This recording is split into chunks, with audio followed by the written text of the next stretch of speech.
All right, part 3, paranormal activity. Sean would like to advertise what he was trying to say before. I don't know if you caught that. Well, if you did, right on. If not, here it is again. A bowl a day keeps the doctors away. And 5 bowls a day keeps everyone away.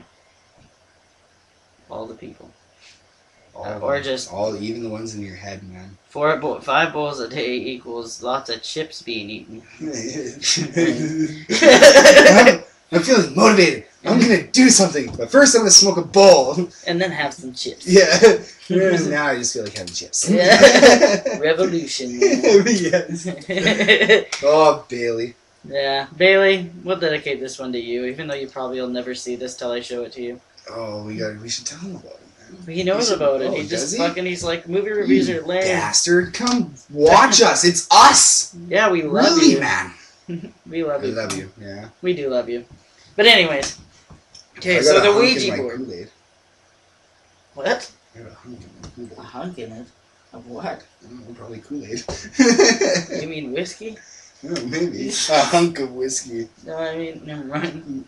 But anyways, so yeah, there's the pentagram thing, right? The Ouija board. And you know the thing on the... Yeah, we don't have ours handy, but there's a arrow thing that comes with your Ouija board, and it sits on top, and that's what you put your fingers on to, and apparently demons move it or something.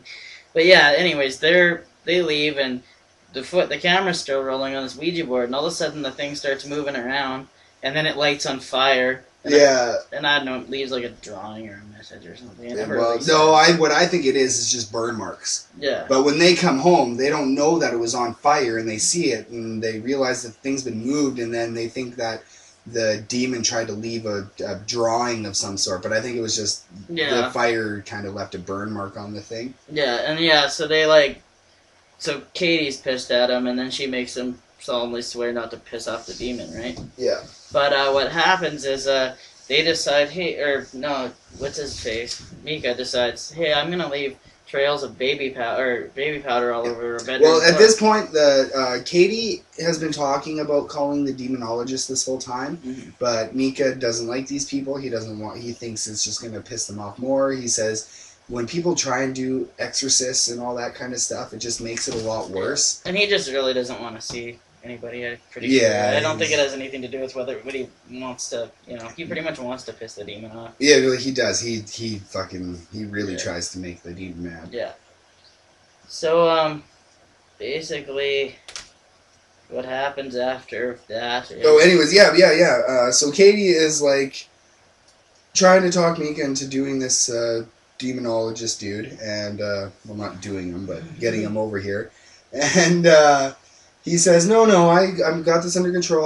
Let me do this one thing. If it doesn't work, then we'll call the demonologist tomorrow. And she says, okay. And his idea was to pour baby powder in certain spots so that if something does walk by, it's going to leave trails. Yeah. And sure enough, it does. It does. It leaves these little... Like, when I saw them, even though, I get the fact that, if your house is possessed by a demon... I suppose you're kind of scared. Like, we apparently are, this place is, but we don't... Apparently we're scared. Yeah, we're not that scared, but, I mean, if...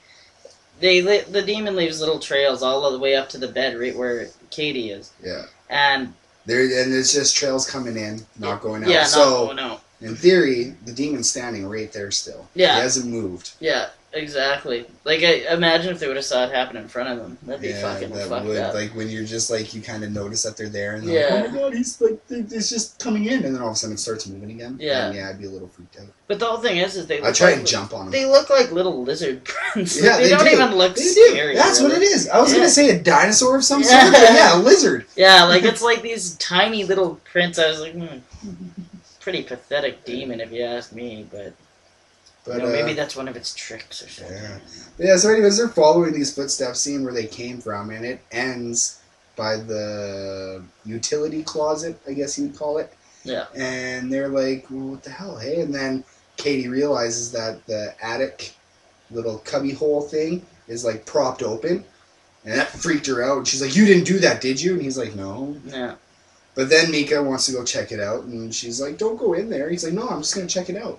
And then he goes up there, he checks it out, then he sees something, so now he has to go in there to get it, and And Katie's like, don't leave me alone out here. Yeah. I don't want to be left alone. I wouldn't either. And then he's sitting up there. He's like, hey, if something happens, I'm going to throw you the camera and jump out. Yeah, that's right. And then he brings down a picture of Katie when she's 13, and it's all burnt. It was of when her house was burnt down when she was 8. And she hadn't seen the picture in years, and there is no way that it's still around. Yeah. And how was it in the attic? Exactly. So that freaked her out. And the bad thing about this movie is it never explained very much. And I think that's sort of the point. They didn't want to explain too much because they want you to be kind of on edge because they're basically feeding off of your beliefs and whether or not you believe in this kind of shit. Yeah. So it's pretty much just to you get scared of your own fear. Yeah. I guess that might be what scared some people, but same thing. Well, with it's just with them leaving out all that information, it just leaves your mind to wander, and then because that's what your imagination does. It thinks of the worst thing possible. If someone just flat out told you that, oh, it's just like this kind of thing, you'd be like, oh, that's not too bad. But if they leave that open for you, you're gonna fill it with the worst thing you can think of. That's gonna scare the shit out of you. I wanted to mention something else. The back of the movie says it's rated PG-13. The movie, before it starts, says it's rated R. And I'm wondering why that is, because there was no nudity. There was they say fucking shit a couple times, but there's no gore. Yeah. No, it's really not that frequent, though. Like, I mean, there's a lot of other movies. It's cute, though, because whenever Mika says fuck at Katie, Katie's like, you be sweet. Just, like, in a cute way, though. Like, not, like, mean. She's like, hey, you be sweet. Yeah. I guess. I don't know. I never thought Katie was that cute. I'm sorry. I'm, like... I find the cuteness in girls and stuff like that, I guess. I don't know. But I'm just kidding. You want to talk about No, let's not do that. Let's not do that today. No, but, now everyone's wondering. Yeah. No, but, okay. Basically, I don't know, the last scene I can really think of that is really relevant is they're sleeping in bed, and this is probably another scene that scared most people, was Katie's leg all of a sudden lifts out of bed, and then she gets pulled onto the floor, and she gets dragged down the hallway, and she's like, Mika! And it's really blood-curdling, and then he goes to go save her. He jumps up and runs down the hallway to grab her, and then he grabs her, and then he's like trying to pull her away, but the demon won't let go. And he's we can't go! Yeah, you can't see it, though. You can only hear it. Yeah. And, well, you can kind of see Mika's back, and he's like kind of bent over, but that's all you can really see. And then there's a moment of silence, and then Mika just kind of flies into the bedroom against the camera. No. Yeah. Because he drags her back to the bedroom. Oh, yeah, he does. And that's when they kind of get freaked out and they crawl back into bed and whatever. They're, like, trying to stay awake. But then the next morning, they're, like, she's lying there getting ready to leave. Right. They're she's trying to doped out. Yeah, they're, like, trying to pack up and leave because she's like, I want to get out of here. And he's like, she's holding a cross till her hand bleeds. Yeah, but, first he goes, well, show them your mark again. So she moves the blanket and lifts up her shirt. And on her back, sort of, is like a bite mark. It looks like something bit her. Yeah. And this is how we think that the demon possessed Katie's body. Yeah. And it got to the point where she was sitting there on the floor holding a cross, and she was squeezing it so tight until, like, she started to bleed. Yeah. And Mika's like, "Okay, fuck this. We're getting out of here." And then she doesn't want to leave. Well, yeah, he burns the cross. Yeah, he burns the cross. I'm going to put an end to this once and for all, and he burns the cross. Yeah, it's the one thing you shouldn't do, ever. Had nothing to do with the whole movie. It came in right at the end. Which is another thing that I don't get. But and me and Billiard pointed out some foreshadowing at the very beginning of the movie when Mika's sitting there talking and holding... Oh, wait, never mind. My bad. Never mind. Alternate ending. If you watch the alternate ending, that is foreshadowing. Yeah, you'll see it. Yeah. You'll pick it out yourself. But, we almost gotta go here, so let's not give away the ending. Actually, the ending sucks. Yeah. He gets thrown against the camera, like, it's really silent. Well, what happens is, she goes back downstairs, like, she's standing there staring at him, she goes back downstairs, and then she screams, Mika! And then he goes running down there, and it's like, what the fuck? And then it's kind of silent. And then she gets thrown. Yeah, or he gets thrown. And then she curls up to the camera and her face goes all weird. That's the end. Alright. But anyways, I'm giving it a 3 shitty movies out of 10.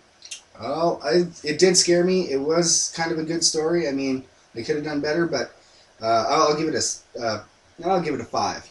Okay, well that's... 5 freaky-ass demons out of 10. That's fair, I guess. Including ours. Yeah. We love you, Bailey. Nice, and thanks for watching, everyone. Yes, peace out, you guys. And I'm sorry I didn't get to that term.